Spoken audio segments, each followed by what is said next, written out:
যার বাড়িতে মানুষ মারা গেছে সে কোনোদিন গীতা পাঠ বন্ধ করবেন না। যদি মরা মানুষের বুকে গীতা দিলে যদি অপবিত্র না হয়, তাহলে আমার বংশের লোক মারা গেছে, আমি গীতা পাঠ করলে অপবিত্র হয় কোন জায়গায়? কোটি জন্মের অপবিত্র ব্যক্তি যদি, একজন পতিতা নারীও যদি গীতাকে ভক্তির সহিত স্পর্শ করে, তার ওই পতিতা বৃত্ত দ্রবীভূত হয়ে শুদ্ধ বৈষ্ণব হয়ে যাবে। এটা আমার শ্রীমদ্ ভগবত গীতার শক্তি। তো গীতাটাকে আগে বুঝতে হবে, গীতা পড়লে কাজ হবে না। আর মরা ব্যক্তির মরে গেছে তারপরে কারো বুকে গীতা দেবেন না। যারা পান বিড়ি সিগারেট খাবে, মুখ না ধুয়ে মন্দিরে প্রবেশ করবেন না। হরিবাসরে আইসে যারা পাঞ্চা পাবে, এদের পরবর্তী জন্ম ছাগল কুলে জন্মগ্রহণ করতে হবে। ভগবানকে পেতে হলে 4টি বস্তু যদি আপনার সঠিক না থাকে, তাহলে ভগবানকে পাবেন না। গীতা আমি হোস্টেলে থেকে পড়তে পারবো কিনা, কি আছে না? এই যদি কোনো নারী ঋতুবতী হয়, ঋতুবতী হলে ওই নারী যদি নিত্য গীতা পাঠ করে, তার কোনো গীতা পাঠ বন্ধ হবে না। কথাটা বোঝা গেছে? মায়েরা বুঝতে পেরেছেন? যদি নিত্য নৈমিত্য আপনি গীতা পাঠ করেন, ঋতুবতী হলেও গীতা পাঠ বন্ধ করা যাবে। যদি বলেন কেন? যার বাড়িতে মানুষ মারা গেছে সে কোনোদিন গীতা পাঠ বন্ধ করবেন না। যদি বলে যে গীতা পাঠ করা যাবে না, যে বলছে তার কাছে আমার প্রশ্ন, মৃত্যুর পরে কেন বুকে গীতা দেওয়া হয়?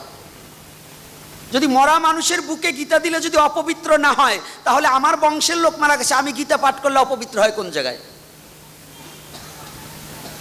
হবে?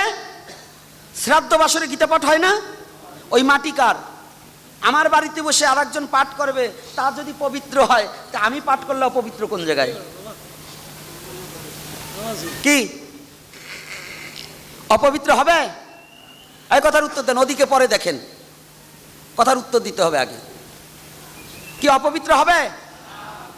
আমি সেই ধর্মে জন্মগ্রহণ করেছি যে ধর্মের পবিত্র গীতা, কোটি জন্মের অপবিত্র লোক যদি গীতাকে স্পর্শ করে, তাতেও সে পবিত্র হবে। কোটি জন্মের অপবিত্র ব্যক্তি যদি, একজন পতিতা নারীও যদি গীতাকে ভক্তির সহিত স্পর্শ করে, তার ওই পতিতা বৃত্ত দ্রবীভূত হয়ে শুদ্ধ বৈষ্ণব হয়ে যাবে।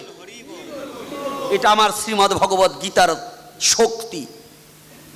এটা আমার শ্রীমদ্ ভগবত গীতার কি বিশ্বাস আছে তো?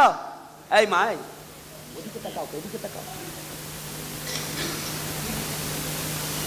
কেউ অন্যদিকে তাকাবে না, এদিকে তাকাও।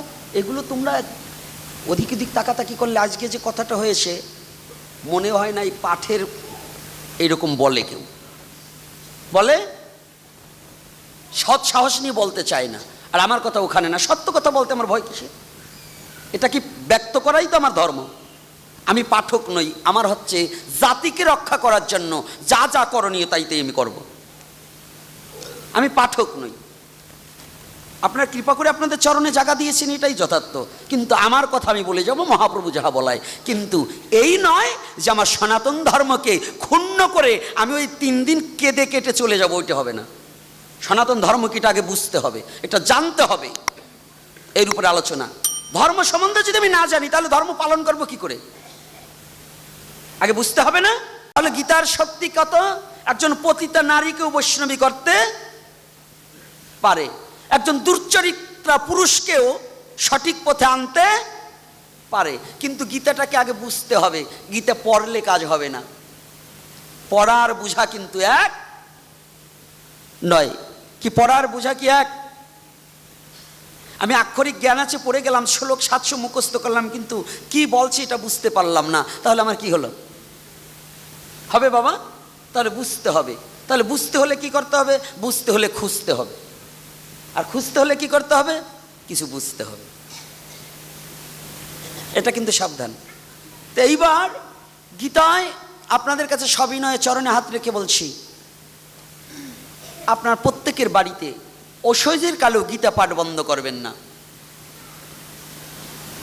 আর মরা ব্যক্তির মরে গেছে তারপরে কারো বুকে গীতা দেবেন না। জীবিত থাকতে গীতা দেওয়া যাবে। আর যে লোক জীবনেও কোনোদিন গীতা পাঠ করেনি, গীতা পাঠ শোনেনি, গীতা কিনেনি, ও মারা গেলে 4 ইট উঠোই দেবেন, তবু গীতা দেবেন না। কেন? ও তো গীতাকে ভালোবাসেনি, তো ওর বুকে গীতা দিলে লাভ কি বলুন? মরাটার বুকে গীতা দিয়ে শ্মশানে নিয়ে যাবেন, ও ছাতা দিয়ে কোনো লাভ নেই। আগে গীতাকে জীবিত থাকতে ভালোবাসতে হবে, শ্রীমদ্ ভগবদ্ গীতাকে আশ্রয় করতে হবে। আশ্রয় লইয়া ভজে তাহে কৃষ্ণ নাহি ত্যাজে, আর সব মরে অকারণ। আর সব কি অকারণে মরে। মন্দিরের ভিতরে আমাদের প্রবেশ করতে হলে পরিষ্কার পরিচ্ছন্নতা, আমি গতকাল বলেছি, আজকেও সেটার ব্যতিক্রম দেখেছি। আবারও আজকে আমি অনিং দিয়ে যাচ্ছি, আর জীবনে আপনাদের চরণ দর্শন হবে কি না হবে। কঠোরভাবে মন্দিরের সামনে দুজন লোক থাকবেন, ওই বেসিংয়ে মুখ না ধুয়ে প্রবেশ করবে না। যারা পান বিড়ি সিগারেট খাবে, মুখ না ধুয়ে মন্দিরে প্রবেশ করবেন না, এতে আরো অপরাধ হয়। পান বিড়ি খেয়ে মুখ ধৌত না করে মন্দিরে প্রবেশ করা উচিত নয়। এটা কিন্তু চরণ ধরে, আমি ঠান্ডা মাথায় এই কথাটা বলে দিলাম। এটা আমি আজকে কাউকে অ্যাটাক করে কথা বলবো না। কি বাবা, গতকালে বলছিলাম না, আজকেও দেখছি কয়েকজন মুখ লড়ায়। এই মুখটা লড়ালেই বন্ধ করেন। কারণ কি জানেন? বলেন তো, একটা কথা আছে, ছাগলে কি না খায় আর পাগলে কি না কয়, মানে বাংলা ভাষায় কয় আর শুদ্ধ ভাষায় বলে। আস্তে হরিবাসরে আইসে যারা পাঞ্চা পাবে, এদের পরবর্তী জন্ম ছাগল কুলে জন্মগ্রহণ করতে হবে। হরিবাসরে এসে একাদশীর দিনে কিংবা ভাগবত আসরে পান বিড়ি সিগারেট মদ গাঁজাটা সেটা সম্পূর্ণ অবৈধ। আপনি বাড়িতে যা করেন করেন, কিন্তু মন্দিরে প্রবেশ করতে হলে কি করতে হবে? পবিত্রতার সহিত আসতে হবে। ভগবানকে পেতে হলে 4টি বস্তু যদি আপনার সঠিক না থাকে তাহলে ভগবানকে পাবেন না। কি কি? সত্য, সরলতা, প্রেম, পবিত্রতা। কি কি? সত্য, সরলতা, প্রেম, পবিত্রতা। কথা বলবেন না, আগে শুনবেন। তাহলে 4 বস্তু যদি কারোর মধ্যে না থাকে তাহলে কি হবে? তার ধর্ম হবে না। তাহলে এই 4টে বস্তু আমাদের একান্ত প্রয়োজন আছে কি না? কি মায়েরা? তাহলে আমরা কি করব? পায়খানার কাপড় ছাড়তে হবে, পুষ্যাপ করে জল ব্যবহার করতে হবে, বাসি উনুনে রান্না করা চলবে না। কি কি? পায়খানার কাপড় ছাড়তে কি শীতের দিনে একটু কষ্ট হয় নাকি মোজা খুলতে? হ্যাঁ, শীতের দিনে একটু কষ্ট হয় না? কাজ হবে না কাপড়ে। আপনাদের তো এখানে যারাই আছেন আমার মতো ভিখারি নেই, মহাপ্রভুর ইচ্ছায় আমার মতো ভিখারি আপনারা কেউ নেই। সবারই ঘরে বাথরুমটা একটু ভালো আছে, পায়খানা প্রস্রাবখানা একটু ভালো আছে। আপনি আলাদা বস্ত্র পরিধান করে ওখানে একটা বস্ত্র রেখে দেবেন, ওইটা পরে শীতের দিনে যাওয়া আসা করবেন। আর যদি না থাকে, পুরুষ ছেলে গামছাটা পরে যাবেন, গামছাটা ধুয়ে দেবেন, তাহলেই তো গেল। এটা প্রস্রাব করে জল ব্যবহার করতে হবে, কিবা নারী কিবা পুরুষ। যদি পুরুষের অবজেকশন থাকে, আমি পথে চলতে জল তো পাই না, এখন ভদ্রলোকী যুগ, টিস্যু পেপার ঢুকিয়ে দেন পকেটে, টিস্যু পেপার ব্যবহার করলেও হবে। যদি তাও না থাকে, ইসলাম ধর্মের মতো একটা মাটির ঢিল ব্যবহার করলেও করতে হবে। এটা কিন্তু আমাদের হরিভক্তি বিলাসে স্পষ্টভাবে বর্ণনা করা আছে, হরিভক্তি বিলাসে লেখা আছে। দেখবেন, আরো যদি স্ফটিক গ্রন্থে দেখতে চান, তত্ত্ব রসামৃত জ্ঞান মঞ্জুরির বাহ্যক্রিয়া বিধিতে দেখবেন লেখা রয়েছে, সেখানে এটা লেখা রয়। এইবার হচ্ছে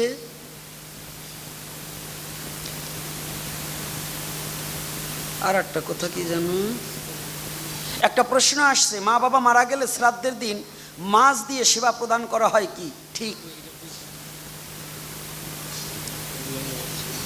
আমি বড় বিপদে পড়ে গেলাম।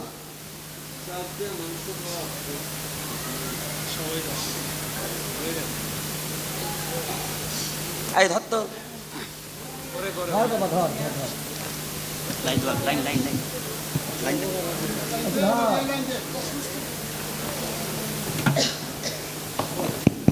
ভালো করে একটা গানের একটা অন্তা দিয়ে কথাটাকে উপস্থাপনা করি।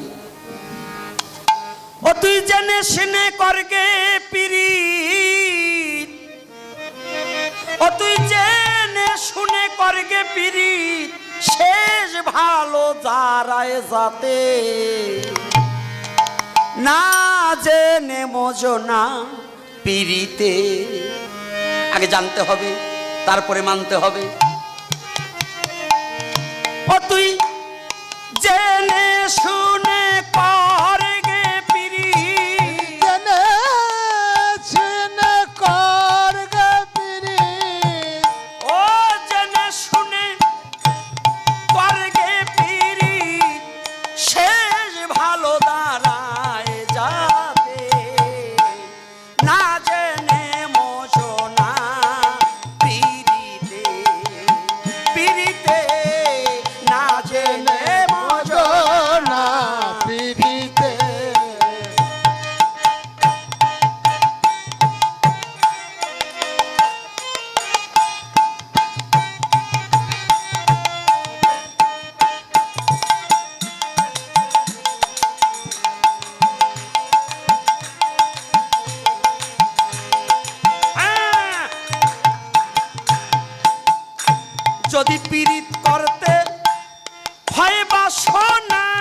ওই সাধু গুরুর কাছে যার না ভজনা। যদি জীবনে পীড়িত করতে হয় বাসনা, সাধু গুরুর কাছে জেনে নে না, পীড়িত করতে হয় বাসনা। সাধু গুরুর কাছে জেনে নে না, ওই সাধু গুরুর কাছে জেনে নে না। আর লোহাতে প রোষে সোনা, লোহাতে প রোষে সোনা, তেমনি ভাব হবে হতে না জেনে মজনা। পীড়িতে পীড়িতে না না জেনে জেনে ভজনা। পীড়িতে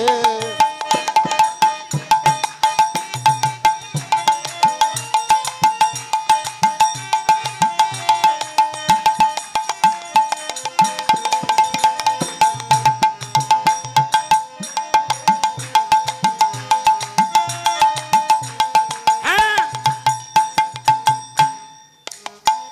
আর ভবের পীড়িত ভূতের কীর্তন, তোমার একবার বিচ্ছেদ একবার মিলন। এই ভবের পীড়িত পীড়িত ভূতের কীর্তন, একবার বিচ্ছেদ একবার মিলন। একবার বিচ্ছেদ একবার মিলন। হায় রে এই ভবের পীড়িত ভূতের কীর্তন, একবার বিচ্ছেদ একবার মিলন। ভবের পীড়িত ভূতের বিচ্ছেদ, একবার পীড়িত একবার মিলন। ওরে শেষ কালেতে হয় রে মরণ, শেষ কালেতে হয় রে মরণ, গিয়ে প্রেমাধার পথে না জেনে ভজনা। পীড়িতে ওই না ভজনা। না জেনে ভজনা পীড়িতে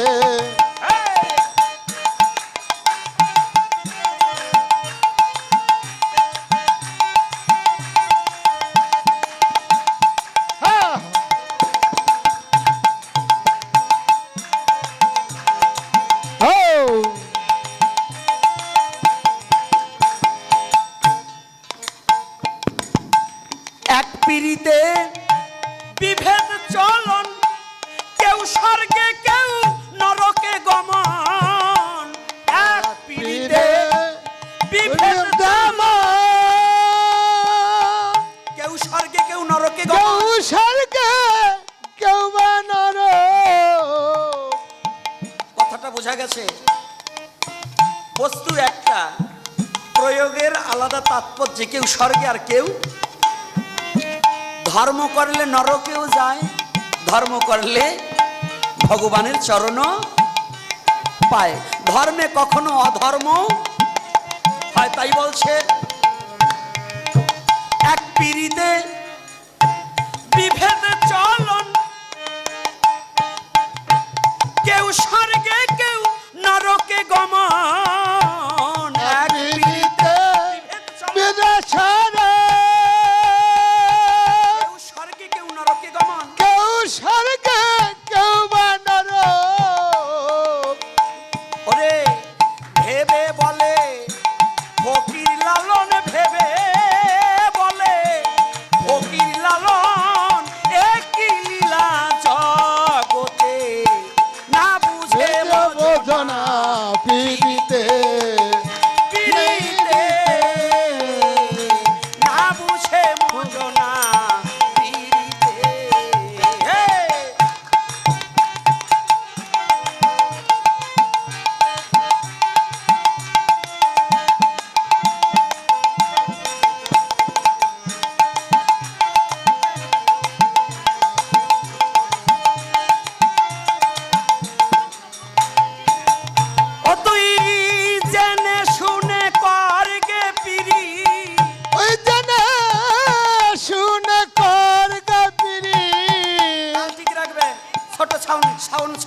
তাল ঠিক রাখবে। জেনে শুনে করগে পীড়িত, শেষ ভালো দাঁড়ায় যাতে। ধর্ম সারা জীবন করলাম, ধর্ম সম্বন্ধে জানলাম না, লাভ আছে? তাহলে জেনে শুনে ধর্মটাকে ভালোবাসতে হবে। এই জন্যই গানটা গেলাম, তুই জেনে শুনে করগে পীড়িত, শেষ ভালো দাঁড়ায় যাতে।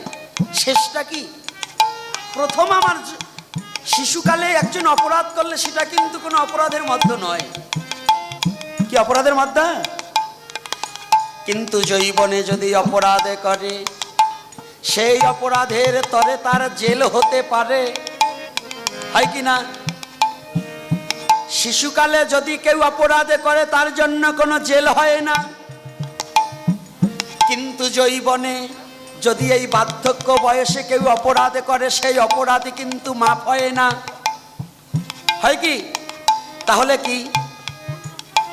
ও তুই জেনে শুনে করগে পীড়িত, জেনে শুনে করগে পীড়িত, আর জেনে শুনে করগে পীড়িত, শেষ ভালো দাঁড়ায় যাতে। না জেনে মোচনা পীড়িতে, না জেনে করোনা পীড়িতে। আজ প্রশ্ন করছে এই আসরে সভ্য সবার ঠাই, তাই সবার মাঝে শাস্ত্র মতে কিছু উত্তর দিতে চাই। যাই ধীরে সুস্থে বসে বসে আপনারা করবে না কন্যন, শাস্ত্রের কথা শুনে কারো চঞ্চল হয় না যেন মন।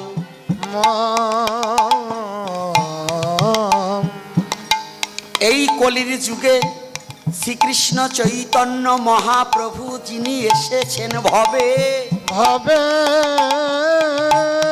তাহার কথা মানতে হবে এই বিশ্ব চরাচরে।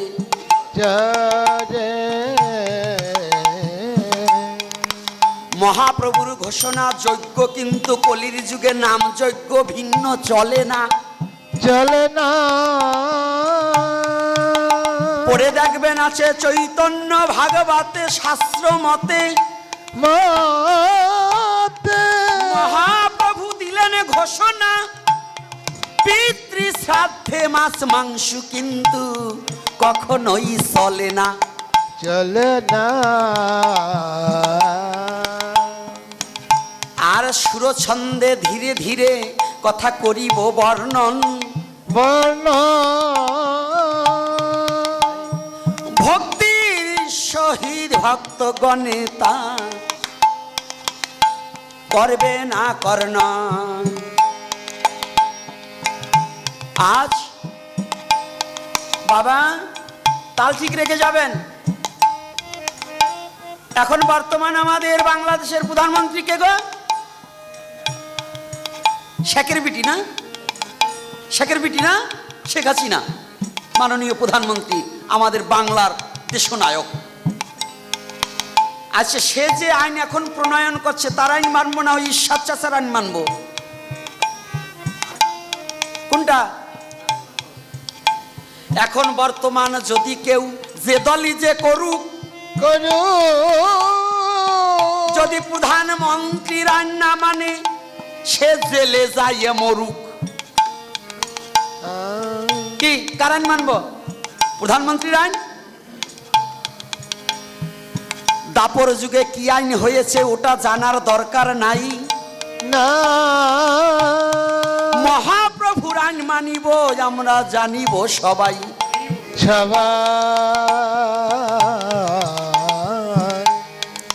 মহাপ্রভুর মতে আছে, শাস্ত্রে লেখায় আছে, পদ্ম পুরাণেও লেখা রয়, কৃষ্ণ মন্ত্রে দীক্ষা নিলে তার প্রেতের শ্রাদ্ধ কবু নাহি হয়।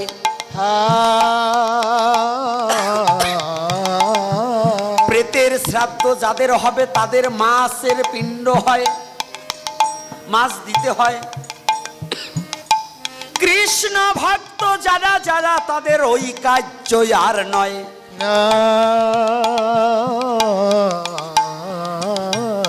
কলির যুগে জন্মগ্রহণ করে যারা মহাপ্রভুকে মানে না, মানে না, তাহার মতো দুরাচার এই বিশ্বে তো মিলে না।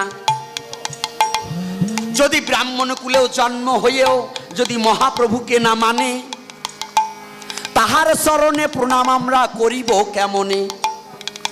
যে ব্রাহ্মণ মহাপ্রভুকে মানে না, তার চরণে প্রণাম করলে আরো পাপ হবে। ও জগাই মাধাইয়ের চেয়েও বড় অসুর। জগাই মাধাই তবু আমার মহাপ্রভুকে মানলেন, মেনেছে কিনা? কিন্তু এই যুগে যারা মহাপ্রভুকে মানে না, মানে না, যারা মহাপ্রভুর আদর্শটাকে মেনে নেবে না, নেবে না, তারা সাধু হয়ে কুম্ভপাক নরকে মজ্জিত হইবে। সাধু হলেও হবে না, সাধু হলেই মুক্তি পাওয়া যায় না। যায় কি মা? নারী হলেই কি সব মা মা হইতে পেরেছে? কত বন্ধা মা আছে, সে মা হতে সন্তান সম্ভাবা হতে পারেনি। তদ্রূপ সাধু হলেই ভগবানের চরণে পাওয়া যাবে না, যতদিন পর্যন্ত ভগবানের আইন মেনে না নিবে। কষ্ট হচ্ছে নাকি আপনাদের কথায়? কথা বোঝা যায়?